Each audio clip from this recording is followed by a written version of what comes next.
Hey guys, we're back. It's Armand Azarian with Trayvon Kentrell Coker. As I always say, the GOAT, future MMA, UFC champion, UFC Hall of Famer, triple champion, baby.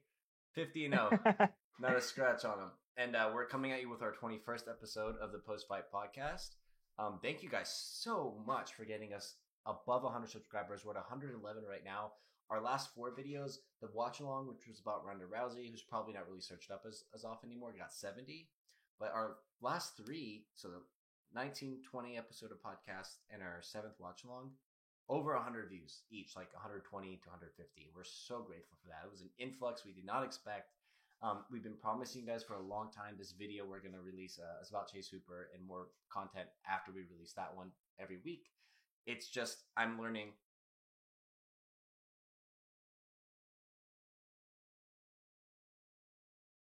We'll just save it. But we're going to start saying this in the beginning and at the end of every episode. Please, if you enjoy our content, like it. If you really like it, subscribe to our channel and then turn on the bell icon so you get notifications. We love hearing from y'all, even if it's weird things like random comments about my hair or something like that. Post them on our videos. We love interacting with you guys. Type some comments, man. Yes, sir. Trayvon especially loves that interaction. So just we appreciate you guys so much, and our goal by the end of 2021 is 10,000. It's a big goal. 1 billion subscribers. That's it. 2 billion subscribers. Nothing less. Yes, we want 2/7 of the world's population to subscribe to us. But in any case, so this episode we're going to be talking about the fight card that happened yesterday, which was Rozenstruik versus Gane. A couple cool things to talk about from there. And then we're going to be previewing March 6th. Ooh, you already know. Blachowicz versus Adesanya. Petr Yan versus Aljamain Sterling. And there's a bunch of other good And the undercard is really good as well. Because they have Dominic Cruz versus Casey Kinney. Thiago Santos is fighting Rakic, which is cool. Makhachev is fighting Dober, which is really cool. Joe B is fighting Askarov, which is cool. It's Song Yadong is fighting. Yeah. Man. The card is good, man. There's like 15 fights on it though, which is insane. It's going to be a long card. So tonight we kind of got a stacked episode for you guys tonight. We're going to try our best to keep this concise, keep our points concise. But yeah, it's a great card coming up. Trayvon, you want to just really quickly, as quickly as we can, run over the fight now we just got through it so we can really delve into the upcoming pay-per-view? Also, really quickly, Magomed Ankalaev won, so you already know what time it is. But no, okay, unfortunately, the card wasn't the best. I don't have any notes because I didn't write anything down because there was nothing to really talk about in my opinion. Except for on the undercard, I'll quickly go over Thiago Moises and Alexander Hernandez. Bro, how you gonna do Ronnie Lawrence? Nice fight. Thiago Moises look good. Thiago Moises has always been that one of the many good 55ers who's just just good as division. But he looked pretty darn good yesterday for us.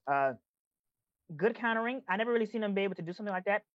More comfort in exchanges, more comfort in the pocket, and kind of just exploiting Alexander Hernandez's bad entries and bad exits and bad combination punching and bad, really telegraphed striking, because he would do this thing where he would throw arm punches at air for no reason and then commit to one of them. It was very bizarre. I don't know what he was doing. No, yeah, unfortunately, man, Alexander Hernandez is another guy who has always been a guy who has shown a lot of potential, could grow to be a very good fighter. But as again, with the mom talking about with Chase Hooper, I don't know what he's trying to do.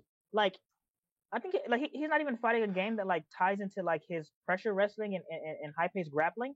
He really couldn't do that against Moises. I don't think he would have been able to grapple him at all, really. But even still, even in the fights he's losing against Drew Dober and Cerrone, he's just not the best on the feet, and he's just very vulnerable. I don't know what he's trying to do. For him as the fight goes on. You know what I thought about? Sorry to cut you off. As I was watching this fight, he in some ways less technical and more narrative of all of his fights is concerned, reminds me of Kevin Lee. He reminds me of TJ Dillashaw, but if you just but why? If you watch TJ Dillashaw and was I want to try this out, and then tried it out, but doesn't know what TJ Dillashaw does, That's what he looks like to me. I don't mean technically Trayvon. I'm talking about as the fight goes on, if his like really aggressive stuff doesn't work early on, he just gets worse and worse. He starts like circling without any head movement against the fence more and more. He gets tired. Okay, no, yeah, I agree with that as well. That makes sense because he did start to like as the fight went on, he started getting beat up more. Yeah, and it's not working. He started to just look like completely flat. Yeah, that's like Kevin Lee. Just like when he fought Ali Quinta, and Ali Quinta was screaming "Save Al" in his face and just catching him with every overhand. Moises was doing the same thing. He kept kicking him in the leg and punching him in the face, and Hernandez was just like this, just like moving with wide eyes against the fence, and getting hit. And so that's the connection I see there. It's like interesting. They're both like strong, aggressive wrestlers who kind of fade if it doesn't go their way. They're not that good at the feet. No, yes, like Hernandez, yes, he's I don't know, man. Like he's just a guy right now, which is unfortunate. I don't see much coming out of him right now. He could, like I say, man, he could have been a good fighter, but he's kind of doing things right now. And then we'll skip over Caceres and Kroom, which is cool, I guess. It was a cool fight. I want to talk about Ronnie Lawrence versus whoever the hell. Oh no, yes, I skipped that. Okay, yeah, go ahead. Yes.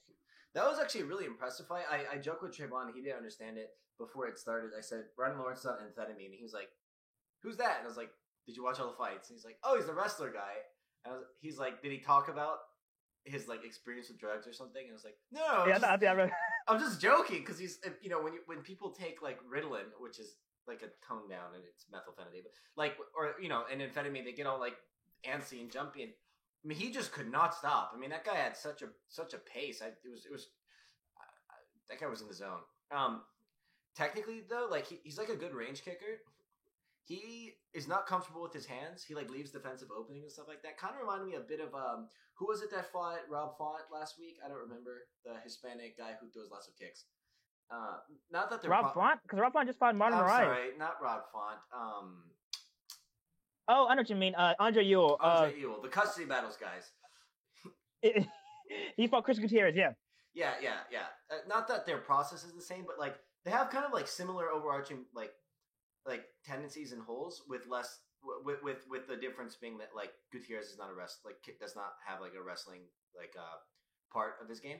But one thing I noticed about Lawrence, tremendous potential, extremely high paced, very fast.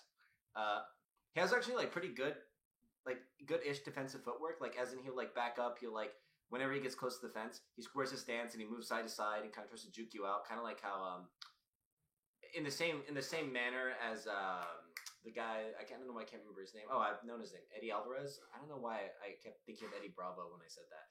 And I was like, that's not him, Eddie Alvarez. But there's a few things that he does poorly. He'll sometimes come in on kick entries, like linear kick entries, the most exaggerated of which are often spinning back kicks, but also just hopping side kicks or just lifting the lead leg and kind of jumping in. And these are linear, straight line jamming attacks or pushing attacks. And either he would land in bad position, or his opponent would I don't know if he's doing it intentionally, but would step off the center line and then he'd be behind him. He'd be in position to counter, right? He'd have basically he would be parallel, and so they're no longer bladed relative to each other. And that could have been bad. He ended up having dip and run off.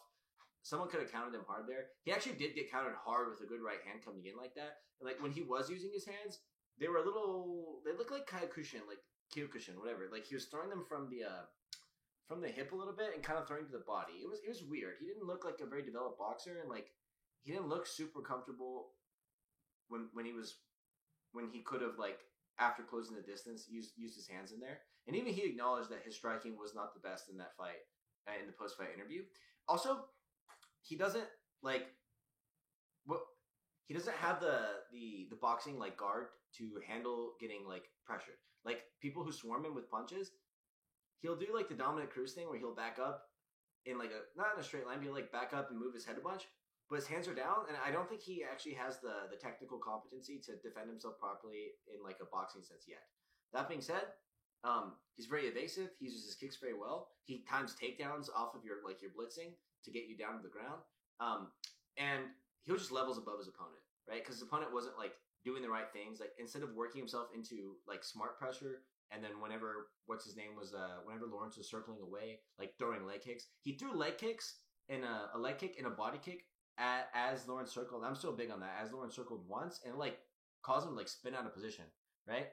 And that was really good. And then he just abandoned it. But instead of doing that consistently, he would just like leap in and throw like shifting like weird punches and stuff that would like throw him way out of position, and then Lawrence would just like counter him or move. Beautiful jiu-jitsu on the ground by Lawrence. I mean, so much really cool passing. The guy he fought, I don't remember his name. That guy was doing some interesting things too. Like he had bad takedown defense in general. Like he was just kind of getting worked by like the pace. I don't think he could keep up with him. But he would like instantly like go into omoplata attempts, deep half, things like elevating the base of his opponent so that he could create sweeps and scrambles and then get up. Honestly, lots of really, really underrated grappling exchanges there. I thought that to me was one of the most exciting fights of the night, right behind Jimmy Rivera and Pedro Munoz. But yeah, cool fight, really fun to watch. I would like to see him entering less with linear things so reliably. Maybe use them as feints and stuff so he can come in with his hands so he can enter in on takedowns, which to be fair, he was doing pretty well. And also, not just linear attacks, but like he was spinning a lot and like a little too much in the early going for my liking. The guy kept sidestepping him and ending up behind him. Like you can get like kind of punished for, like it's like Amanda Nunes versus Holly Holm. Picks up the lead leg. Amanda Nunes eventually realizes, I just pull it out and then kick her in the face when she's on one leg. You got to be careful doing that. The oblique kick and the lead leg side kick to the knee are not. They're like the old calf kick, right? They're like the fad back in the day.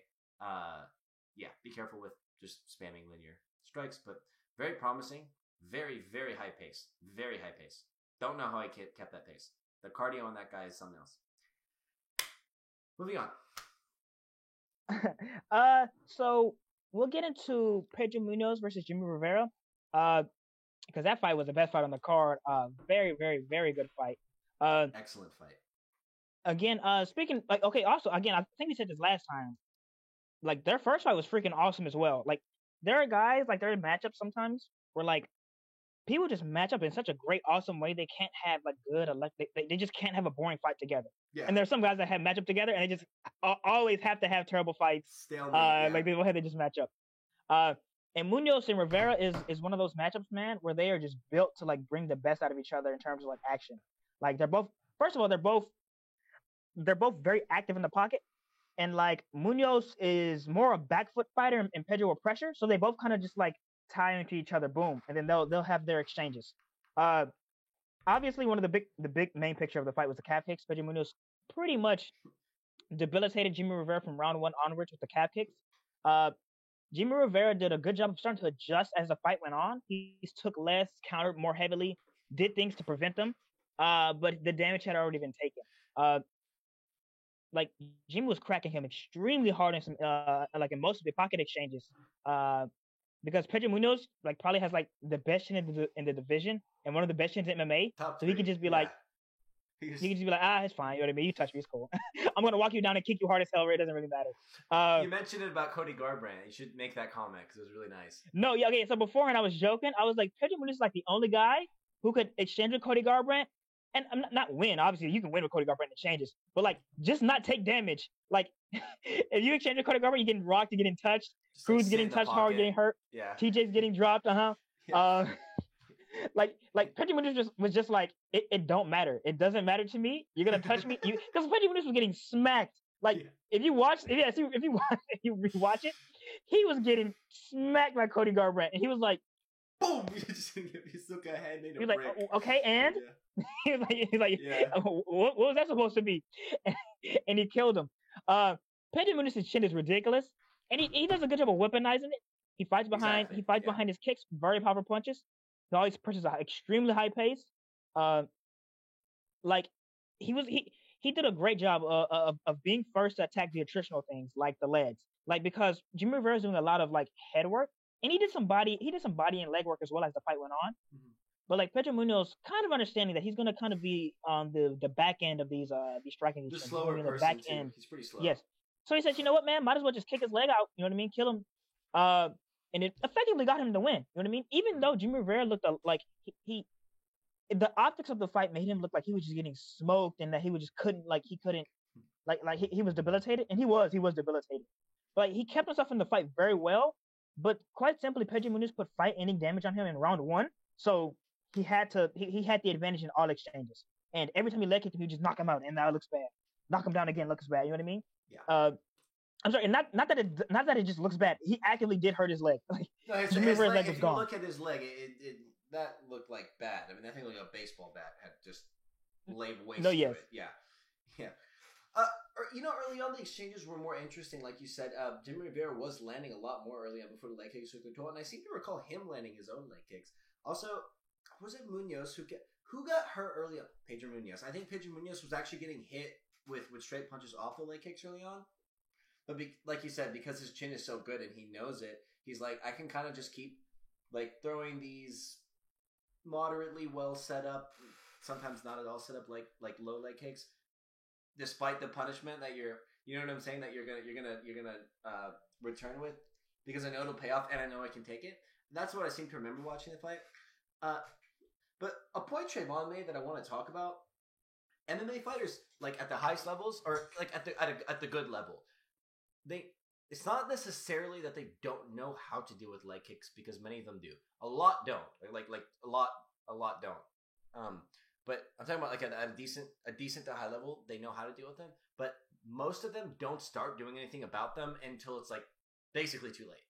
Like it's like, oh fuck, like now I'm fucked. You know what I'm saying? Like Jimmy Rivera made the adjustments after there was a football fucking sized like hematoma or like swelling on his calf, and it only got worse and worse and worse. And one thing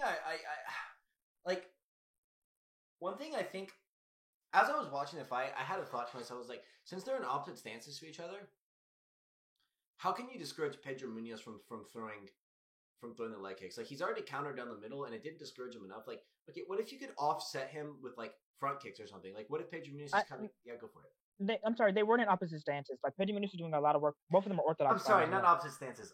Closed stances. Closed stances is what I meant to say. Yeah. For some reason, close and up both sound like negative words. But like there's like ways you can do, like I was watching the post fight show just by coincidence, because it happened to be like I did not turn the ESPN thing off while I was sitting on the couch, but they asked Anthony Smith and Rashad Evans, who especially Anthony Smith has no business giving his advice on fucking fights, to be honest with you. But what you can do to deal with the calf kick, and he's like, my friend James Krause likes to like, he'll do this with his leg where he'll just lift it, like not lift it, he'll just bend, like lift it up so he takes it like this, right? Again. Yeah, but dude, you can't just take like fucking hard ass kicks on the side of your fucking ankle for the entire fight. Like that's just like a way to mitigate the damage, but not effectively deal. He wasn't saying like lift it to block it, Trey. He was saying like let it like go limp like this so that it gets kicked to the side. Oh, that's the most MMA fighter solution to a problem ever. Just like not actually addressing it, just being like, just making it hurt. Oh man, just like take the force out. Like that's how MMA fighters address so many things. It's funny, dude, man. That's not fucking. And I didn't like that. And then Rashad Evans was trying to explain it. Like Rashad Evans actually knew what he was talking about. I don't remember what he said, but I liked it. But there's like a lot of like more systematic ways you can just like prevent someone from getting to that range to begin with. Like if you start to recognize that an opponent was going to like finish or enter exchanges with like that kick, like start front kicking them, start like jamming their knee as they come in, like start like making them reluctant to enter that space. Like you want them to hesitate before they get in, right? Not like just like enter exchanges and be like, okay, I can't finish my combination with it anymore. Like I just don't want to be in that range to begin with. You know, it's like one thing I was thinking is like, okay, and I'll put a diagram of this up and draw arrows and stuff like last time.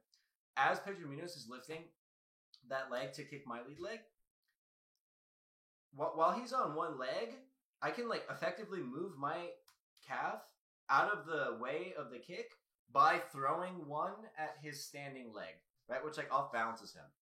To me, that's like those types of things are like effective ways. You can actually do them. There's like effective ways to deal with someone who's not going to respond with hesitancy to being hit in the face, right? Because he's super like, he's a really good chin. It's stuff like that, you know, that you can be like, oh, I'm going to think twice because I'm going to like lose my balance. Like, I don't want to do that again. I'm going to get kicked out again. I don't want to get like shoved backwards with the front kick to the stomach again. You know, so it's just things like that. Like, and then just like, he was trying to pull it out of the way. Jimmy Rivera was trying to pull it out of the way. But I don't know. There's lots of ways. Like you always say, watch Jose Aldo versus Renato Moicano. There are lots of ways to deal with it. Yeah, that's it. Just watch that fight. You're good. Yeah. Or watch any Thai fighters. That's it. You know what I mean? Again, I mean, calf kicks hurt like hell, obviously, and they're effective. But like, at least, like it's much easier at a high level to like land at the thigh. It's like, and it's more consistent. So it's actually but yeah, like like their those guys. stances and stuff like that. Since like they're on the floating lead leg a lot more. You know, they're not like coming. But no, yeah, just watch Otto versus McConnell, because once these guys learn how to start checking them or like evading them a lot, they just kind of start to like it won't be as effective. I mean, again, Chapstick is hurt, you know what I mean? But like, it'll just be another weapon. It won't be like this fad. Like right now, it's like a fad No, yeah. in MMA. Yeah. Okay, moving on. So I'm not gonna lie. I actually did not see the Silva versus De La Rosa fight at all. So I know your boy Ankalaev fought. I'll let you talk about him because I don't really have much to say. He fought a fight, didn't look bad, didn't look good. So you can talk about him. That's your boy. You know, here's my boy. I love me some fucking Caucasus fighters, y'all know, share the blood. But yeah, I mean, this fight was just a light heavyweight fight, to be honest with you. Like, it's kind of disappointing because I've seen Ankalaev look better, but he's always been one to he's always been over reliant on the check right hook, like always, like kind of in a Valentina Shevchenko, Luke Rockhold way, in a way that I'm not very comfortable with seeing fighters do.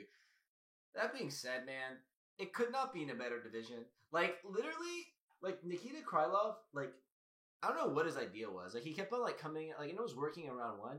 He kept on like throwing, like I think like a front kick or something with his lead leg or something, and trying to like switch into a straight punch, and then Ankalaev would just fade out of the way and then throw a check hook every time, and it wasn't even that hard, but he hit him so like often enough to where he developed like a mouse under like his like left eye or something.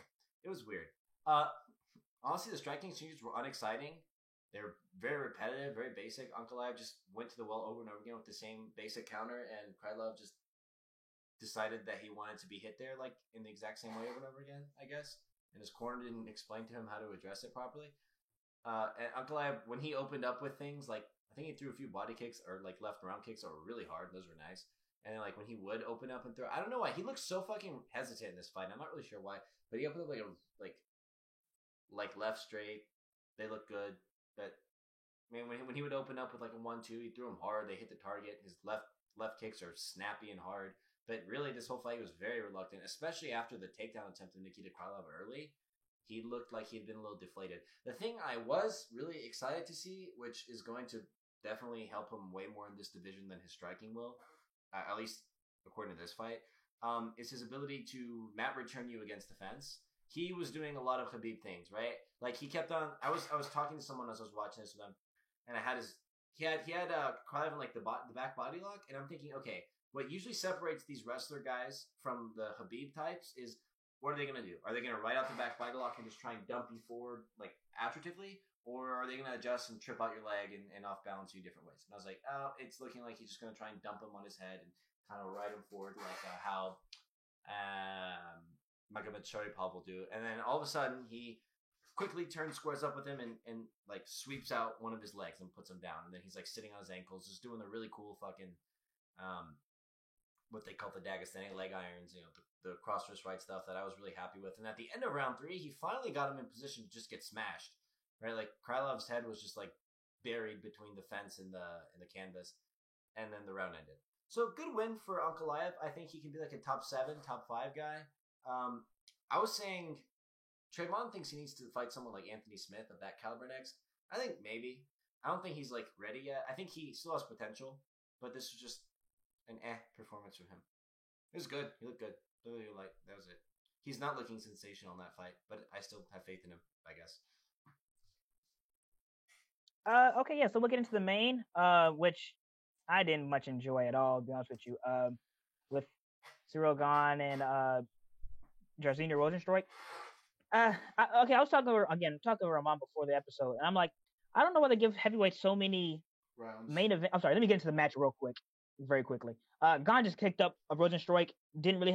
Nobody did much of anything. Cyril Gahn looks clean in spots. He looks like a good heavyweight. And he just won because of that. But I don't know why they give heavyweights so many main event slots. Like, either like the whole appeal of the division, and like especially to like even like the like people understand this, like, is either the quick finishes or terrible fights. Yeah. These fights aren't built for 5-round fights. Like, the division isn't built for 5-round fights. The fighters because like they're so big. Yeah. Like Armand was telling me too. He's like, also you can have both. You can just have a slow fight that's a quick knockout too, and it's like, to me it's like a waste of a main event slot. Like to me it proves that Cyril is. I would consider him a top heavyweight. I think he should be fighting the top 5 guys. Agreed. Yeah, he's good. He's not bad. I like the fact that he like attempts to do things. He tries to wrestle. He's not the best wrestler, but he tries to wrestle. He tries to grapple. He moves really good for heavyweight. He kicks really good for heavyweight. He's fast too for heavyweight. He's fast, very fast for heavyweight. Good jab. But yeah, you know what I mean. Like, give him guys that'll pressure him because he's not the best in the back foot. Give him guys who could probably wrestle him, like Curtis Blades, pretty much, or something like that. Just see how he does. I think he's a guy that's like in the title contender range right now, which is good. You know what I mean? Like Cyril Gane can be somebody that, like, if he develops, he could be like a legit, like, pretty reasonable guy, like a guy I would want to see. But this fight was not one that I really wanted to see. It was just action. It was because of the lack of action. I laughed because you said Curtis Blades, and I just remember, like, I just remembered the Derek Lewis, and then every time I think of Derek Lewis, it's just so funny. I love Derek Lewis. But anyway, yeah, I agree with everything you said. The only I guess slight, maybe not so slight deviation I have from what from how you felt about the fight is that I was actually like, it wasn't an exciting fight by any stretch of the imagination, so that's not the reason why I'm going to say this, but I was entertained because, well, I was entertained for a number of reasons. One, because it was just like, it was so vindicating to like see everything that I think about heavyweight basically unfold before my eyes. It's like, Jairzinho Rozenstruik, they hyped him up as this KO guy. He's like, has apparently this like impressive kickboxing record, and he is just someone who sits and waits for you to do something so he can fling himself forward and hopefully land a hard punch because he has power. Horrible. Rozenstruik is bad. Let's just put he's bad. He's just bad. Now the other interest, and so that was cool to see. I was like, every time I see heavyweights do bad, I kind of like laugh. I'm like, we need to abolish this division. Like, there needs to be 7 heavyweights in the UFC, like Trayvon was saying. But and you know what's weird? I wanted to comment on this. Heavyweight and light heavyweight used to be better. Like, I actually I legitimately remember heavyweight being bad. Josh Barnett was good when Daniel Cormier was in his prime. He was good. Fedor was good. Crow Cup was good. The Nogueira brothers had skills. Fedor was great. Fedor just an elite. He's an elite fighter. Fedor just an elite period. Elite fighter. However you want to slice it. Yeah. Okay, but like, even though like Miracle Crow Cup was like not like he was good. Like, the things he could do well. Who the fucking heavyweight has like is known for anything like that now? You know, like Crow Cup's like southpaw double attack. No one has that in heavyweight. You know what I'm saying? Like, Josh Barnett is a really good fucking clinch. Like, his dirty boxing from there is really good. He's a good submission guy. The Nogueira brothers. What kind of jiu-jitsu guys do we have? When what's his name? We were talking about him. You called him something. The Cordero dude, Verdum. When Verdum went on his run and just started looking like a killer, we don't have a Verdum. And he was a jiu-jitsu guy. You don't want to take him down. He could strike all of a sudden. You know, heavyweight is honestly just getting worse. Armand is making a good point. Like, heavyweight has never been like elite. But like, obviously, I will say that. Yeah, I would say like it might have regressed a bit. No, it has. I was thinking this, and there's like, there used to be like heavyweights I actually wanted to watch. There were heavyweights I wanted to see fight. There are not anymore. I don't like the only heavyweights. Like, honestly, I'm not even that interested in Stipe because like, he's a good fighter, but he's so cookie cutter, man. Like, no, he is. Like, he's got a good jab. He can wrestle. He's got good boxing. He knows like how to mix in like different strikes when he needs to. You know, but he's always he's not like super smart. It took him like 3 fights with DC to learn like how to beat him. You know what I'm saying? Or a fight and a half to learn how to beat him. Like, he's not. No, it's very easy. No. Yeah, like, it's very easy to romanticize about the past divisions because like heavyweight and light heavyweight back in the day were super big drawing power, super violent divisions with a lot of action, especially like heavyweight, man. They had all the popular fighters and all that. And again, I also think like a lot of those like old school light heavyweights and old school heavyweights were overrated. But still, regardless, I do think the division might have regressed because even you think of somebody like Nogueira, right? His boxing was very, very, very poor. Big Nog, very poor boxing. But like he was still a good functional fighter. He knew, and he was a good grappler and just like. No, like he can make stuff happen. Like, his boxing was bad, but like, he can make stuff happen. Like, he was like had a depth of skill in a certain space that made him like a good fighter. You know what I mean? Like, even like Cain Velasquez, as much as I think he's overhyped as the greatest of all time, I really do.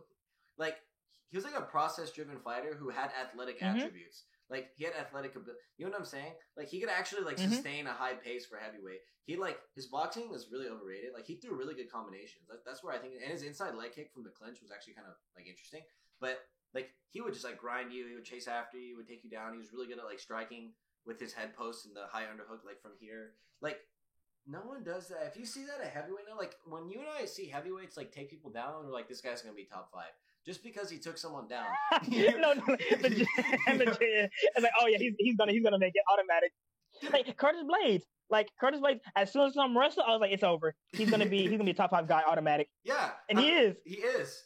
And then Derek, I mean, that's my thing, it's just weird to think about. You know, it's weird to think about like maybe like it's just like this, like there might have just been like so many more shitty heavyweights back then than there are now. I don't know. But there were like more interesting heavyweights back then than there are now. Like not toward the end of his career, but like when Travis Brown was fighting and he was like good, like when he was doing well, when Overeem wasn't like Ubereem, like those were good fucking heavyweights, man. Like Ubereem was a good heavyweight. That guy was good. You know, Travis Brown, like before he went off the deep end and kind of like got really rousied up, he was pretty decent. He did interesting things. You know what I mean? These were like decent fighters, and like JDS in his prime was good. Now, like, it's just old heavyweights who are bad, or like young heavyweights who are fat and like have really like stupid ideas about fight. I'm not kidding. They like want to throw the overhand. They can't fight in the ground. Like they get tired really quickly. It's kind of sad. It's really sad. Anyway, so now into the Ciryl Gane fight. That's why I was so excited to watch it, or not excited. I was interested to. I was like intrigued. It was very fascinating because I was like, okay, this is boring. Like nothing. Enough things are not happening to keep an audience intrigued when you're watching for the sake of the fight. But as someone who like appreciates the MMA culture, it was nice to see a heavyweight who wasn't already like an established top 5 guy actually demonstrate like the capability to do things in there, right? Like he's athletic, not just in an explosive like Ngannou sense where he just like sprints at people and flings his arms around. Like he had a really fast jab. He's a dynamic kicker. His like in and out footwork is pretty good. He has like a good sense of when to do things based on your entries. Like he'll kick your leg as you run in to like stymie your entries. He'll throw front kicks to your body. I always talk about it. I love the reverse round kick, whatever it's called. So it's like you throw it like that. He does that a lot to the body. I was very annoyed with the commentary team, right? Like 2 things. I do not like it. They were right about the fight being boring and Ciryl Gane not doing enough, but they were like, I think he ruined his chance here. I think he. It's like I don't know. I think you can't ruin your chance. If Ngannou and Lewis can have a fight and both of them are now title contenders and nobody really cares, like nobody. I mean, it's a meme, but nobody like the fight isn't even looked at in a negative way much anymore. I mean, it's negative obviously, but like they're good. You know what I mean? You're good. But, He's fine. But like let me be honest. Like when you're watching this fight, were you more, less, or just as interested as when you watched Tyron Woodley versus Kamaru Usman? Oh, I was less interested because at least Willie was getting beat up. Something was happening. No, I don't remember. I think Willie was getting beat up in spots, but large parts of that fight were contested where nothing was happening. But he was getting but at least those spots happened. Like I know what you're trying to say, Ramon. It's just the fight. Okay, but my point. No, it was boring. But what I'm saying is, it's just so strange. Like the expectations people have for people, like commentary teams, and it plays such a huge role in how they respond to fights. Like. No one expected Kamaru to go out and do that to Woodley. So the fact that he had a lot of success made it more exciting to people, right? But that does happen a lot. Yeah. But like if we watched that fight play out between 2 contenders, it would not have been as exciting as if the champion who people were ignorantly, myself included, saying was like the new GSP, just getting like dogged, right? That all being said, oh, and the other thing that I noted with the commentary team was like they were like talking about how his wrestling like wasn't the best, and he only completed one of like several 9 or 10 takedowns. Yes, this is true, and that was the one he kind of aggressively pursued after getting into the clinch. But that wasn't the function that his takedowns served in this fight. Like you mentioned that he's not really good on the back foot. He's not really good at being like pressured with like linear like marching combinations. Yeah, so his footwork isn't built for that, and like I was explaining, like, people are like, Rozenstruik needs to go forward. Like, the reason why he can't is because he's waiting on Ciryl Gane to do something that he can counter, and Cyril's not giving him anything to, like, set down on and hit hard. So his other option, based on what he's able to do, is to, like, run in and create, like, these car crash exchanges that last for a long time, like how Ngannou did to him, right? The thing is, the way he fights is he literally, like, flings himself around. He doesn't have, like, the footwork or the ability to create linear combinations that, like, last a long time, and that he can, like, maintain a stable structure too. So he loses his base so frequently and so quickly after initiating exchanges that he cannot maintain enough of a linear attack to, like, get Gane tripping on himself and missing. So you notice when Gane would, like, overcommit to something and Jairzinho would try and counter, he would, like, lean kind of spastically out of the way, but he had his hands up to block the first 1 and 2, and then Jairzinho was done because his footwork was not good enough to keep, like, he would overextend himself and lose hold of his base. So that was enough to get Gane out of the way. But when Jairzinho would still nonetheless try to, and Gane was like, oh shit, he's actually continuing to come here, I'm gonna get, like, pressured, I'm gonna fall over, I'm gonna get hit, even though I parried or blocked the first like barrage of strikes, or the first 1 and 2, he would just duck down and get into a clinch. That was the purpose they served. It wasn't necessarily to complete the takedown. It was just as a way to defend himself against the oncoming onslaught, right? So the commentary team, like, never, and especially when you have Michael Bisping and Paul Felder as your two fucking, like, analysts in there, it's not, you can almost guarantee you're going to be hearing lots of random stories about their lives, and Jon Anik trying to redirect them for at least half of the fights. But those were my thoughts on that fight. Ciryl Gane, very good fighter, didn't do enough, was boring. Interesting to see, like, a heavyweight with actual skill and finesse and, like, athletic ability for once. Now we can move on. Now we can get on to UFC 259 here, which is very exciting, an absolute cracker of a card. Let's see if very good. Okay, so we're going to quickly go over the prelims because the prelims are still very nice. So the first fight I feel like talking about, you could obviously speak about that if you want, is Joe B versus Askar Askarov. I don't know if this is a retirement fight for Joe B. If it is, it's a very nice one. I like it a lot. I'd love to see Joe B compete. Askar Askarov, he's okay. So he's like a good, well-rounded fighter. Like a more grappling guy, more submission-oriented guy. Keeps a high pace, still fights, like very actively everywhere. But I think this is a fight. If Joe B looks, reasonably well and isn't just broken in half, he should be able to take this fight. I think this is a fight that he wins, like, almost all the time. Askar Askarov is a very good fighter to, like, a fight, like, in the terms of, like, Joe B's career right now. I want to see like a vintage Joe B performance. I think that could happen in this fight, which makes me very happy to see. Maybe. So that's quickly my thoughts. Might be a little, because isn't this like some Dagestani, like, undefeated guy who? The thing is, like, it's not that I don't think Joe B would have beat him. It's that I kind of didn't like how he looked. He looked kind of done in his last title fight. No, I'm not. Yes, dude, he looked like it was just over. Against Figueiredo, it looked like he just could not fight competent people. He was just getting smacked around. Yeah, so I don't know. Like, people with any power. But the thing is, Askarov, man. Okay, again, I'm assuming Askarov isn't the type of guy to, like, put any power in anybody. I mean, like, he's not a striker by trade. He's a wrestler, he can do. Say it again. Is he just like a wrestler? Yes, I would say. He's more grappler than wrestler, but he still can wrestle really good. But yes, like, I think this fight can be very fun. Like, a lot of fun scrambles, a lot of fun exchanges on the ground. Like, because they're both going to be willing to initiate grappling exchanges. And in that type of fight, I'll pick Joe B. Actually, yeah, I think so too. I think Joe B could. Yeah. Say it again. I'm sorry. Yeah, I actually don't see this guy or many people being able to effectively hold down and work Joey B. So, and if at his best.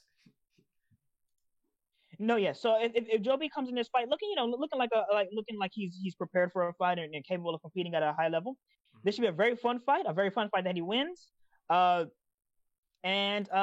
Quick side note, hopefully it looks like the Dustin Ortiz fights, in which case, if you guys haven't seen those, Joe B versus Dustin Ortiz, they are awesome fights. Bring back Dustin Ortiz. He got cut unjustly. He is a very nice, fun fighter. Yes. So we're gonna just quickly talk about, like, not quickly. I'm just gonna bring up Song Yadong is fighting. Watch Song Yadong. He's fighting Kyler Phillips. I think I've seen Kyler Phillips before. He's a good fighter. But so that should be a good fight. So now we're gonna get into. I want to speak about Dominick Cruz and Casey Kenny. If you have any words to say about that first, you can. But I think this is a very fun and interesting matchup for both guys. Dominick Cruz hasn't been fighting, as he never is, so it's very hard to understand where he's at in his career, how he's going to look, what he's going to do. And Casey Kenny himself has been overpowered by aggressive and big wrestlers before in Merab Dvalishvili. Right. Yes. But, like, I can see some avenues for both guys. Like, I would pick prime Dominick Cruz over Casey Kenny pretty handily. But Casey Kenny has a very good southpaw game, kicks a lot, has good combination punches, can press the pace, can fight on the back foot, doesn't get out positioned much, can wrestle. I think Casey Kenny is a wrestler himself, I believe. And if he kicks at Dominick Cruz and kicks at his legs, he can make a lot of pounds for Dominick Cruz, who is looking older and, like, just not as stable as he never really was stable, but even less so stable than he is in terms of, like, consistency, being able to hold up during the fight and all that. I can very much see again also as well Dominick Cruz hitting very nice setups, very nice entries, kind of getting Casey Kenny to throw strikes that aren't there, staying him out of position to kick at stuff that's not there, and then taking him down off of that, things like that. The very nice Dominick Cruz things. This fight is extremely interesting to me. I kind of hope, don't want to say it, hope Dominick Cruz loses, because I think him winning doesn't really do much of anything for, like, the division. And Casey Kenny is a very promising, nice-looking fighter, in my opinion. So I kind of hope Casey Kenny just kicks at Dominick Cruz's body a lot, kind of wears him down, kicks his legs a lot. Does the things he's taken out, like, once or twice maybe, and then that's the fight. I don't know what you have against Dominick Cruz. I have nothing against Dominick Cruz. No, you know what, man? I know it really can seem like that, like, because a lot of my conjecture with him is negative. I think about him. We speak critically about fighters all the time, and it's a lot of times because of the narratives that people have, like, maintain about them. But, like, you always pick people against it, and you hope that they're going to beat him. And, like, you want Aldo to beat him. Like, it's just weird. I'm like, why don't you like Dominick Cruz? It does sound like that. No, it's not that I hope. I think Aldo would just beat him, but but no, like, I guess it does sound like that, man. I feel kind of bad now that you brought it up. I still want Casey Kenny to win. Screw it. I don't like. I'm not picking anybody in this fight though right now. See, here's the thing. I think age is absolutely a factor, but also I don't know that Cruz is like kept up with the current MMA meta. Like, it looked like old Dominick Cruz versus Henry Cejudo, who was up to date with the times of MMA fighting, and, like, none of the things that used to work against Uriah Faber and guys of that ilk were working anymore.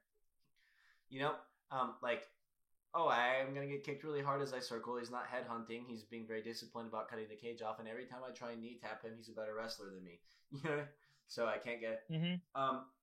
That being, like, the blueprint on beating Dominick Cruz has now been demonstrated twice in a row, and against him in MMA, and it really honestly just depends on, like, this to me will set the tone for the rest of Dominick Cruz's career should he continue fighting it, like, assuming he does continue fighting afterward. Will this guy who is not yet in title contention be disciplined, kick his legs, or will he kind of fight like a Neil Magny fight? A Jeff O'Neill fight against Wonder Boy, like, where he just does the Stephen Thompson? Yeah, where he just, like, does the wrong things, just, like, runs on straight lines. A winnable fight for Casey Kenny, and I think it could play out like you said, but it could also just play out like a vintage Dominick Cruz performance. But it's not, because it really just depends on the decisions that Casey Kenny makes and the preparation that he puts in with his corner, and whether or not he's disciplined enough to maintain them over the course of the fight. That being said, I don't like him. He's kind of a dick. He made some comment about Casey Kenny or Dominick Cruz? Because both of them are kind of. Well, Dominick Cruz is just like, he's like a dick in a way that he's just weird. Dominick Cruz is just a weird guy. Like, he's just kind of blunt, and I don't really know, but, like, I don't want to use the words that I'm thinking of. But Casey Kenny, like, made like a comment about Megan Anderson, like, in public. No, that was unnecessary as hell. He'd, like, smash her or fuck her. I mean, I am a vulgar person. I speak vulgar. I say vulgar things in the privacy of my own home. But when you're like a public figure, You should hear how you talk when we're not recording. Oh my goodness. Trayvon is a fucking saint, man. You should hear how I talk when we're recording. Jesus. But yeah, that's just not the type of thing you say as a public figure and about your female coworker. I definitely wouldn't. That's not cool. They're not friends, you know. It's just yeah. So I hope he loses.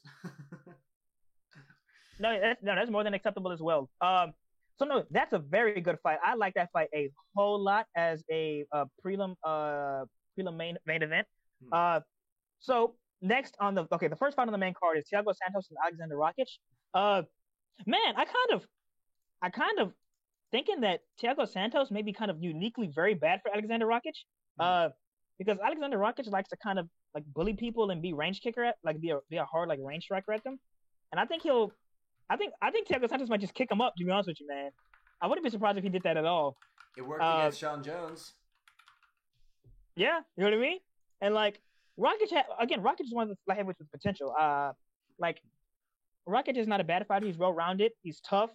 But man, I think Thiago Santos might just kind of blitz into punches and kick the hell out of Rakic, and that'll be the fight. And like, I'm kind of picking Thiago Santos in this one.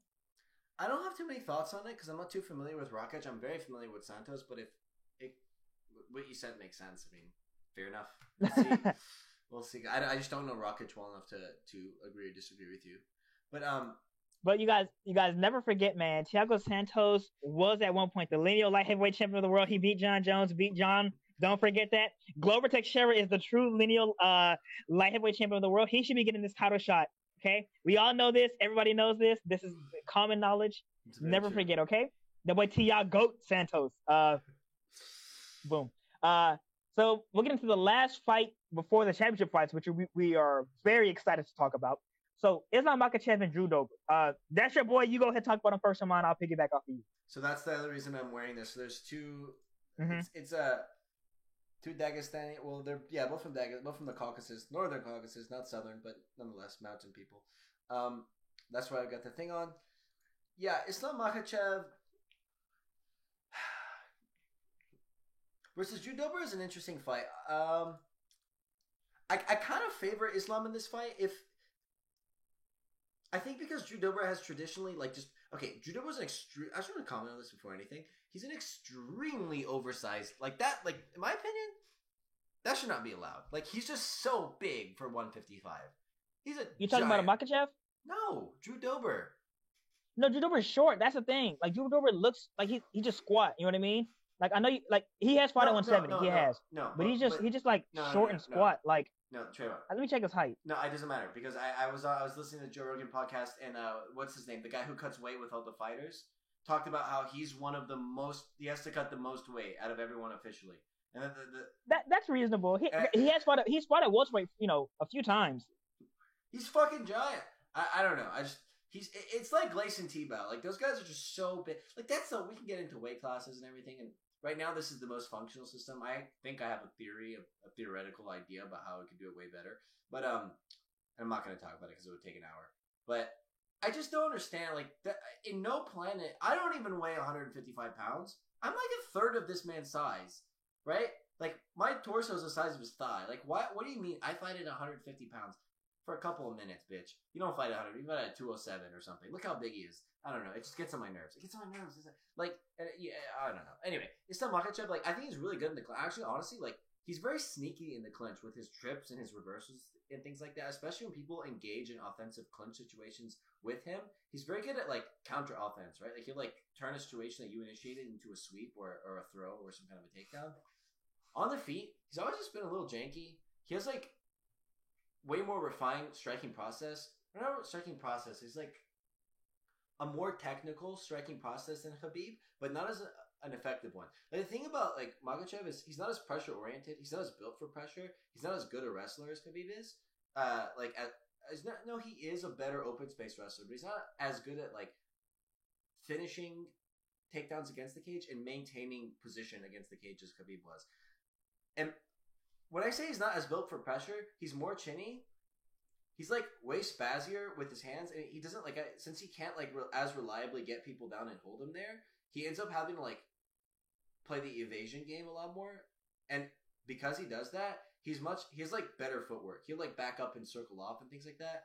And I think that that tendency can honestly favor Drew Dober, right? Like if he like forces like ugly or like hard striking exchanges with Makhachev, he can probably hurt him. He can probably like kick his legs. He can probably stuff early takedowns and just like spell lots of trouble for Islam.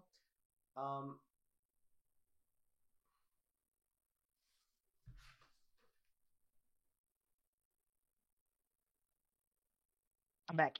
Hello. That being said, I do not know how good Dober's defensive footwork is, right? So I do think that in those spaces where Islam isn't as comfortable pressuring, because even though you can back Khabib up, McGregor did it like for a bunch of moments in their fight. Islam was more ready, like he's just like more prepared to back up and like not even willing to. It's more an option in his game, right? And I think Juber can use that tendency to create exchanges that really favor him.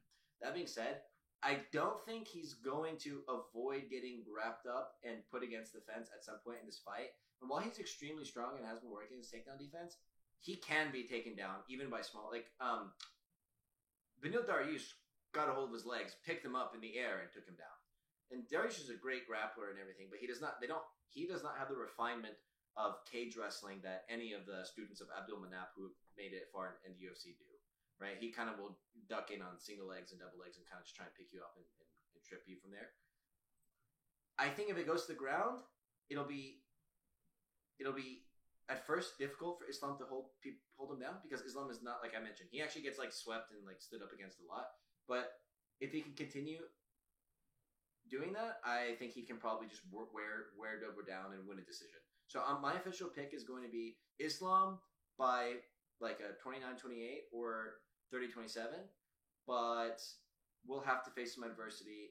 Some spot he'll probably get hit. If you're a fan of his, you might get worried at for some different points in this fight. Yeah, but I'm still picking Islam. What about you? Man, I'm not gonna lie. Armand did an excellent job. He just stole all my darn points, all my darn reads, everything. Man, stole my whole flow. But no, yeah, I have the same basic read of the fight. I get the main thing hinges me for picking Islam is that like I just do not think Dober can like completely kill all racing exchanges. He's gonna get grappled at one point, and when he gets grappled, he's gonna lose because he just can't keep Islam on the ground. Drew Dober isn't the best grappler, but again, he's active from the bottom. He tries to be active. He works a lot to stand up or create scrambles, things like that. Wouldn't be surprised if Islam picked up a submission, maybe like a rear naked choke or something like that. Maybe an arm triangle. But yes, really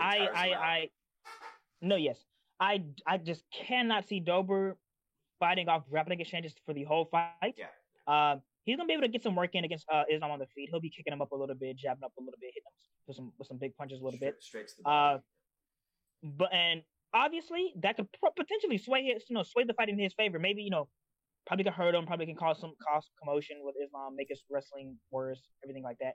But yes, big picture wise, I don't see Drew Dober consistently fighting for 15 minutes, being able to stop takedown entries, staying off the cage, stopping from clinch entries, getting from pushed to the cage, or taking down off of a reactive shot or something like that, or taking off a kick. I just don't see Dober because his takedown defense isn't bulletproof, like Armand said. His takedown defense isn't enough to where I'm like, okay, he can do whatever he wants in the feet against Islam, and his footwork is good enough, and his takedown defense is good enough to where I don't have to worry about it, even if his grappling is weak. That's not Drew Dober's game. No. So yeah, pretty much I have Islam Makhachev picking up an increasingly wide decision and or a late submission. Yeah, that's why I agree with you because I would even see the submission maybe like some kind of a choke. Probably not the Dariush thing where he got an armbar. But man, let's go Benny D. We fucking love you. But that's why I said 29-28 because you said an increasingly wide decision. I mean, I said maybe he loses the first round in like a slim margin, and then like by round 3, Dober's just huffing and puffing. But I want to make this comment: Drew Dober, like, not in a very nuanced sense, but like he's not like, sorry, buddy, Chase Hooper, like who'll just like pull guard while his back's on the fence with his takedown defense. He like does the right things. Like you can see him like pummeling for underhooks and digging, but he just looks so labored when he's defending takedowns. Like he's pummeling hard and like he looks like he has to work really hard to like not get taken down against the fence in a way that I don't know why. it looks like more labor than it should. Maybe it's just build. Maybe it's just he's not comfortable there. Maybe it's people he's fought are just good at it. I don't know, but I feel like that's the reason it's not sustainable for him is because he's just not as good at it. He's not as comfortable doing it, and so he's just going to tire out doing it. That's my read. No, yeah, like defense. Yeah. No, yeah, no, I understand all of Armand's points. He did an excellent job. So we'll get into the title fights now, you guys. We'll get into the title fights now. First one is I thought it was Amanda Nunes versus Megan Anderson. Okay, the first one is Petr Yan versus Aljamain Sterling, which is I'm on Wikipedia. Let me check if it is before. It's them. like that. I'm pretty sure it's before them. I think you got that right. Yeah, I'm pretty sure I did. I think Megan Anderson and It is. It's second. Amanda's the co-main, which is kind of sad. Not because. Which I mean, okay, that's cool. I guess that's fine. But okay, so we're gonna get into the best fight of the best fight of the card first, and Petr Yan versus Aljamain Sterling. So this is the one we'll probably have the most to talk about. Yeah. I'll lead with this, man. Okay, first things first. This fight is awesome. I love it. I'm gonna detail to me both fighters how I think they can go about winning this fight. And I'm gonna start off with Aljamain Sterling, and then I'm gonna give my prediction at the end. So, Aljamain Sterling, to me, it's for him to win this fight because, quite unfortunately, Petr Yan is super good everywhere. Yeah, really good, which is really not fun to fight. Yeah. But Aljamain Sterling is, to me, going to have to be forced to fight a smart, not overcommitting pressure game to back Petr Yan to the cage or get Petr Yan to blitz so he can hit reactive shots and press him somewhere against the paper, just hit reactive shots open space. On top, I think Aljamain Sterling obviously has the advantage. He obviously will be able to do good stuff in grappling and things like that. He's not going to have free reign on top like he has against most guys in the division because Aljamain Sterling is probably the best grappler in the division. Has a lot. But I think he'll be able to tire Petr Yan out, win exchanges, and do more and more damage on the top if he gets him down. I think his kicks will will play a lot of factor against Petr Yan. Not that Petr Yan is kickable in the sense, but I think it'll just kind of freeze Petr Yan and keep him from pressuring as freely as Petr Yan normally does. It did with Aldo for a while. Say it again? It did against Aldo for a while. Exactly. Mm-hmm. Yes, it did against Aldo for a while. Not that Jimmy Rivera kicked him a lot, enough, but I don't think Aljamain Sterling has the craft on the back foot to keep Petr Yan from when Petr Yan pressures and blitzes that Aljamain Sterling can actually handle that.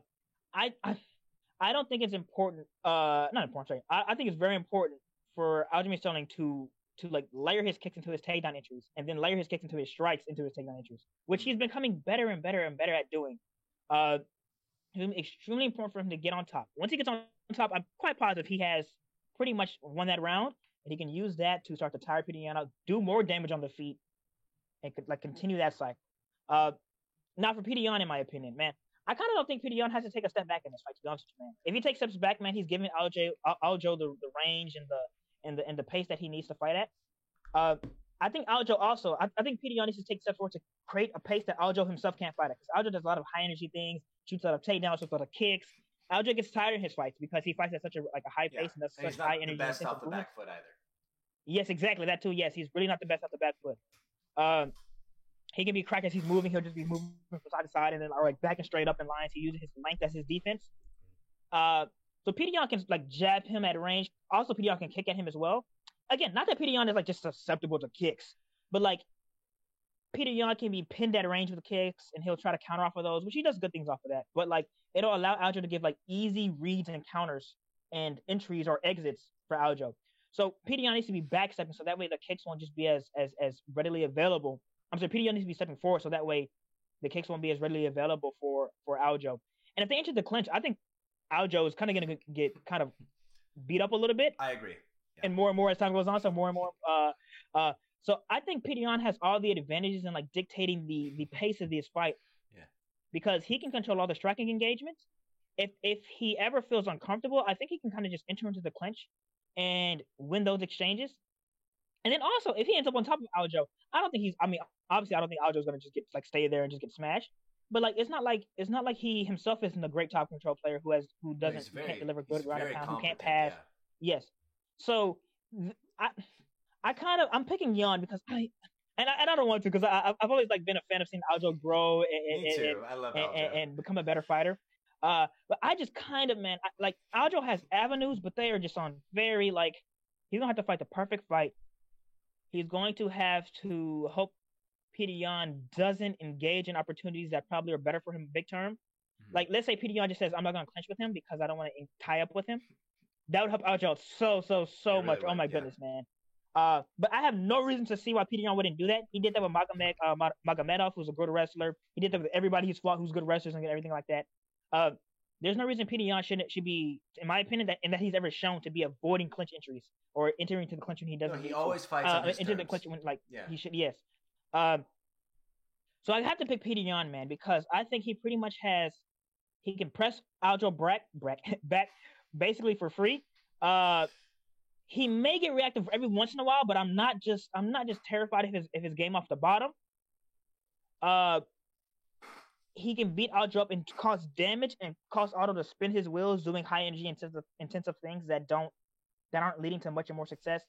So I have to pick Petr Yan probably by late finish or like either a very clear 48-47 or 49-46. I'm gonna probably agree with everything you said. So there's a couple of points I want to develop further about what you said, and then something I would like to disagree with you about a little bit here. Okay, well, maybe agree. I don't know. It depends on how you look at some of your. I'm gonna disagree. No, some of your takes on this fight. First thing I like to develop is Petr Yan is, to preface, just like honestly one of the most, not just when you say well-rounded, you think like jack of all trades. He's like ace of all. Like he's really good everywhere. Like he's really good. Like he's a complete fighter, and he's process driven, but he has a good depth of skill in like all spaces. So he's just like a nightmare. Like he's just, I don't even know where he's just good. That being said, one of the things that people underrate about him, and I'm so glad you brought this up because people need to think about it, especially the more casual consumers of MMA, is he's an excellent clinch fighter. Excellent clinch fighter. He does so many beautiful things off the clinch, like working into clinches off of the opponent's offense, like doing this beautiful. He's the best clinch fighter in the division. He'll run everybody. He'll just run everybody to death in the clinch, man. He's just disgusting in the clinch. I mean, he just switches between. I mean, one of my favorite things he does is he'll do this like hard snap down with one arm with a collar tie, and then throw an uppercut from there, and use that to get an underhook on this side, and it's just, and then throw more. I mean, he's swimming in that water he's like a shark and you're like prey in the water when you're clinch fighting him. So to be honest with you, I don't think like Aldo would need to like reactive doubles. He needs to engage in like freestyle wrestling type of wrestling engagements with Yan, like ducking, changing levels, and going beneath the waist to the hips. Because I think if he ties up with Yan, I don't think he has any success there. I mean, maybe he gets a trip off of a knee or something. No, yeah, I said it too. Yeah, I don't think he has any success. Now, with reactive doubles, this is where I'm going to disagree with you. This is not my second point I wanted to develop, the reactive doubles thing. I think that in order for Aljo to have success on the ground, here's what I'll say. I'll get into the second point I'd like to develop first. 100%, he's fighting on slim margins. Not in the way that we thought Khabib was fighting on slim margins against Gaethje, right? Because that was more of a dangerous type of, he's like, gonna have to narrowly, even though that isn't what ended up happening, we don't mean it in the same way. Like we thought he's gonna have to very narrowly straddle the line between like chaos and just between two forms of death, But what I mean by this is like this is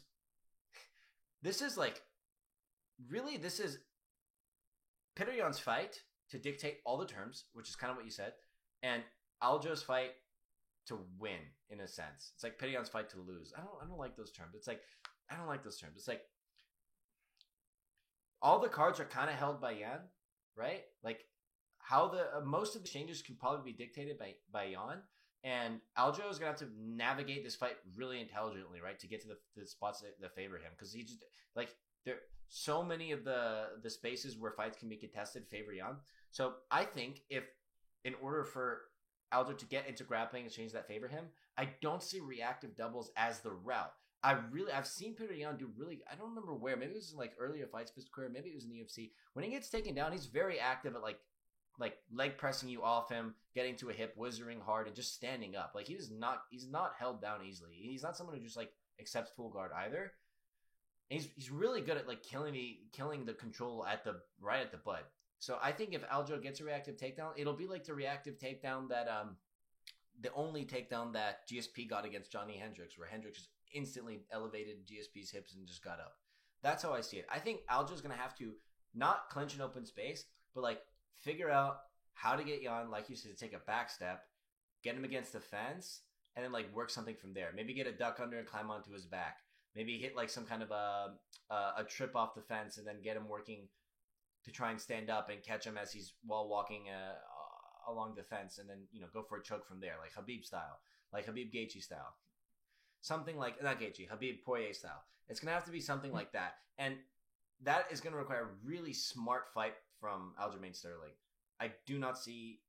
It's possible, obviously, but it doesn't seem very plausible, and it will really depend on. Honestly, not any mistakes that Jan makes. It's gonna have to be that Aljo finds his openings. Like Jan is not gonna. I don't see Jan taking the back step. Jan's so confident that he pretty much always fights his fight. I've never seen him not fight in the clinch with people. I've never seen him not do his thing. I've seen him make adjustments, like against Jose Aldo, where he figured out what to do, and then he just returned right back to fighting his fight after figuring out how to counter the low kick. I think if Aljamain Sterling kicks him, that he's going to kick right back. A lot of the success Aldo had against Jan in the leg kicking was because he was bigger and he kicked so hard, right? Like he kicked like a very hard, and it would knock Jan's leg across his body, so he had to learn to deal with that. Because we're talking about an old 145er here, who we all thought was going to go up to 155 at one point. I don't think Aljamain Sterling has the competency, like the kicking mechanics or the strength or the speed to do that in a way that won't get him countered instantly. Not that you need that. I mean, Poirier versus McGregor is a great example of an ugly kicker who kicked very effectively. But I honestly am going to go with you here and pick Jan. I think if he does kick, I think that is a good idea for him. Because like you said, Petr Yan, but like you said, Petr Yan isn't just like kickable in the way that like McGregor was against Poirier, just like some like random people are, He's gonna kick back, he's gonna counter, he's gonna check, he's gonna punch you off it. You know what I mean? He's not dumb. And yeah, and I also see like him like in the clinch, like dumping Aljo as the fight goes on, just like walking away and being like, "Get up." It's gonna turn into one of those fights. No, yes. So no. I agree. Most of your points. I just see like with reactive takedowns, just on that point specifically. Again, I see even if Aljo gets taken, I'm sorry, even if Aljo takes Jan down, and Jan's in his guard, right? Jan again, I don't see Jan getting smoked on the ground at all, really, unless Aljo just gets his fight again and again and again and again, and then tires him out. But like, I can very much see you saying he put his foot on the hips and kicking off and creating space. But there are avenues there for Aljo to either take the back off a stand-up or cause a scramble, or there's even get into the clinch off of that and cause more exchanges. Yeah, maybe jump on his back or something, yeah. No, yes, exactly. I'm not like I think big picture-wise, you're more right than I am in that sense. But like I think any grappling exchanges that Aljo can start getting going that are on his terms, that's better for him. You know what I mean? Especially I think he can start to get some work up. Yeah. I just honestly, I feel like Jan's going to be so well prepared. You know what I mean? I do too. You've got to think that that's something that he's going to know. Is going to be such a smart fighter, and he's good. It's kind of like the Maia versus Masvidal thing, where like Maia was able to like win the grappling exchanges that they had, but Masvidal was skilled enough to where he wasn't in like real danger. I don't know. Yes, exactly. That's how I see it. I like Aljamain Sterling. I think he's hilarious. I love him being with Matt Serra. He's a positive guy. It sucks that he's got to have this fucking Siberian whatever. Where do they go? Where do they send the Russian people? City, I'm sorry. It sucks that he has to have this fucking what's his name? The Siberian something? Oh, the Siberian gangster? You talking about Petr Yan's nickname? Yeah, it sucks he has to have this fucking Siberian murderer, this ice cold. I think it's a Siberian gangster. I'm not sure. Let me see. It sucks he has to have this fucking like this guy probably like no, it's no mercy. What the heck? What? Okay, no, but yeah, no. Is he from Siberia? I think so. The motherfucker's got ice in his veins. Yeah. Well, yeah, I'm not sure. He looks so mean. Like I don't want to be. He is mean. He's not a nice guy. He's very mean. Yeah, I'm pretty sure he's from Siberia. No, I was wrong. Where the hell did I read that? I know, right, man? I'm messing up the whole. Heard that. I know, right? I heard that. Got me confused too. Petr Yan also graduated from the Siberian Federal University with a degree in physical culture. Maybe he was there for a little bit. What the fuck? I heard that he was from. John Gooden said he was from Siberia. Man, somebody got me fucked up. Anyway, It sucks that Aljo has to fight. I mean, because I think if there was no Peter Yan, Aljo would be champion, and he could still be. We could be wrong. We've been really wrong before, but this is one of those ones where I don't think we are. Yes, I agree, man. Like he's just fighting a damn good fighter. Yeah, he's fighting a guy who potential goat, who could go on to be a goat. Like if he's fighting somebody that has who's a champion and has disgusting potential. Yeah, you know what I mean? Yeah. So we'll go on to Nunes versus Megan Anderson now. I guess I'll just start. Yeah. Man, like they're just looking for people for Amanda Nunes to fight. Megan Anderson's not good. Yeah, like who gets WrestleFucked by Holly Holm? Like, yeah, like okay. Okay, when I say, man, I don't know how people win this fights, man. Sometimes I'm like, okay, like I could say, big picture wise, right? Big picture wise, I kind of don't know, man, like how GSP could beat Aldo if they were like size parity, right? But I like GSP's an all-time great. He has chances. He has ways to work around that. He has ways to like maneuver that, right? Like, because he's a go contender. Both of these guys are go contenders. They're elite, disgustingly good, and all that. Mm-hmm. But man, I do not know how Megan Anderson is supposed to beat Amanda Nunes. Like, what is she supposed to do? Like, how's she gonna win this fight? She doesn't have the. No, there's nothing. It's an empty wallet. There's no money in it. There's nothing. Like, yeah, like, dude. Okay, like Amanda should just walk her down and hit her for free whenever she wants. But then, like, even if Amanda gets tired and gasses like she did against Duran Durandamy, she could just take her down for free and like, yeah, like, I don't know what Megan Anderson is supposed to do. Hopefully, Megan Anderson is big and she hits hard. No. Maybe she could catch her on the nipple punch. But even still, man, no. I don't even want her. I don't know how. I don't feel comfortable with her striking Amanda Nunes at all. If she does catch her, they'll rematch and then she'll lose. Yeah, pretty much, yeah, exactly, yeah. Like, man, like, yeah, man. That like, division's again, broken. Not trying to be disrespectful, but if you're getting out-grappled by Holly Holm, like Holly was passing your guard and like looking like Moondale like Holmes. A prime. Moondale Holmes. Say it again. Moondale Holmes. Exactly, yeah. You know what I mean? Looking like an elite black belt out here, man. That's not good for your chances against Amanda Nunes, man. She's a really good, yeah. I mean, technically speak, like as far as her technique is concerned, she's actually a better Brazilian Jiu-Jitsu player than she's a striker. She just hits really hard. Yeah, and like Amanda Nunes is just functional everywhere. She is disgustingly athletic for the division. Hits like pure death for the division. Like, man. Yeah, Megan Anderson, man. She's here. I don't wish any harm upon her, but I think harm is gonna come upon her pretty bad. Like, hopefully it's quick. Yeah. I don't know. It's sad. It's not even their fault. It's just the division's not super deep, and they want. It's a women's featherweight as well. Yeah, it's a women's featherweight as well. So yeah, Megan's not making 135. She's giant. I think Megan Anderson has made 35 before. Let me check. Not that it matters. They do need to have like title defenses for 145, even though it's not a division.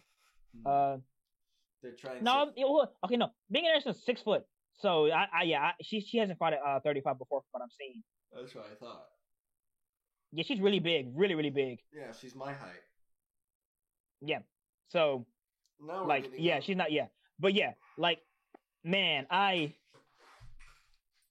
don't like that fight for her, and I like her as a person, so I don't. But she's like the number 1 contender though, so like, out of how it has many to happen. Contenders? Do I have enough fingers for the number of contenders? No, too many fingers, man. Oh, so okay. Yeah. Just 3 less out of 2. Dude, the only 45ers I know is Amanda, technically, Megan Anderson, who's legit 45er, and then Felicia Spencer, but I think she's fought at 35 before too as well. So that's it. Whatever, and that's that. I'm getting tired talking about this fight now, so let's move on to Jan Blachowicz versus Israel Adesanya. This is going to be a good fight. I think Adesanya wins pretty cleanly. He,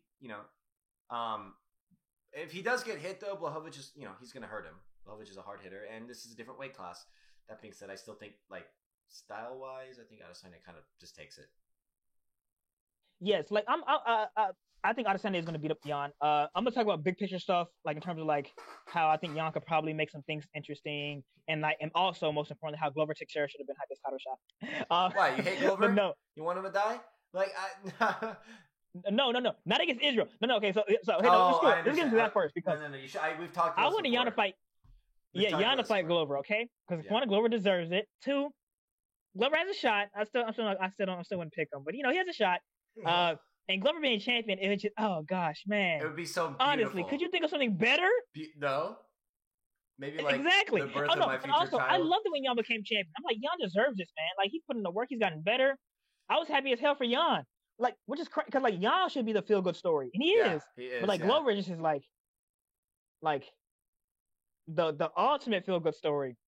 So like I think Israel's gonna win. And so now they're gonna make Israel versus Jan if they defend that. I do not want to watch that fight. Like, if we have to preview that fight, man, I'm just gonna cry the whole time. Israel versus Jan?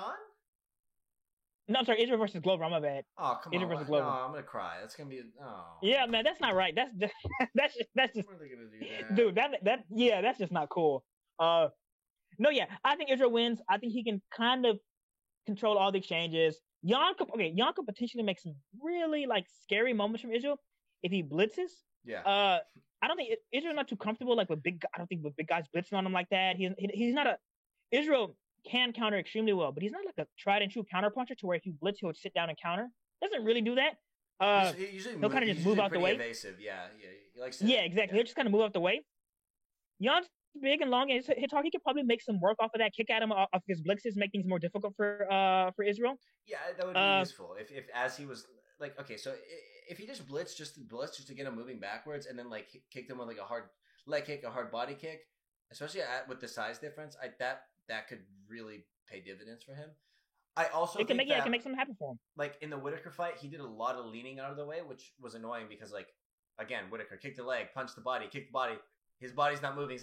But even if Jan doesn't do those things, he's longer, he's bigger, he hits harder. If he clips him there, he could get him. But I'm sorry, that was just to elaborate on your point. Continue. No, that's kind of like the little areas which Jan can do. Jan has a good jab, but he's not a better jabber than Israel, and Israel has much better control of range. Israel's a very good. Jan shouldn't be kicking with Israel because Israel's a much better kicker, has better control of range, will feint him out of his pants. Even in exchanges, man, like if I were Jan, I would create exchanges, but I'm not confident he'll win them at all. Yeah. Like, and then also I think Jan is the type of guy he'll give Israel the space he needs to work, and I'm just not sure. This is just to me a losing fight for Jan. He can make some of the things a little fun and interesting in certain aspects and whatnot. But I think Israel will become a 2-division champion. And then the sadder thing about this is Israel's gonna go out there and just smoke Glover. He's gonna be like John Jones, and he's gonna make some cheesy call out and then never fight him.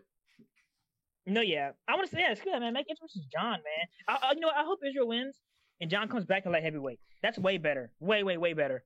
Like that way Israel can beat up John, and then it's like okay, at least something good. That's something I want to see because John Jones he gets on my last nerve, man. That guy is such a when he was like talking about when Daddy comes up to heavyweight and can't be standing around. I don't think John Jones understands the heavyweight difference, but like here's the thing. I'm gonna comment on this real quickly. Do I think John Jones is more skilled than probably every single heavyweight? Yeah, of course. Do I think he's like as skilled as like let's say the highly skilled middle 155ers through 185ers? No.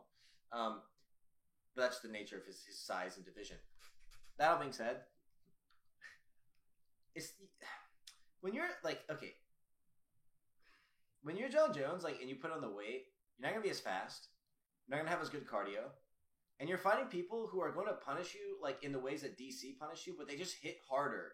Like if John Jones fights Ngannou and he tries that stiff arm forearm thing, he's gonna get his jaw clocked into a fucking 360-degree thing. Like it's just gonna spin. Because I'm not kidding. I really think Ngannou smokes John Jones. I think he kills him. I do. I don't think that because so much of John Jones's ability to avoid like blitzing fighters who throw really fast at him comes from his jamming kicks, his control of range, and that in large part, especially as a second line defense once the kick stop, once the kicks thing is breached, comes from his length. He just sticks his hands out and does the forearm and pulls away, and it's worked against smaller fighters.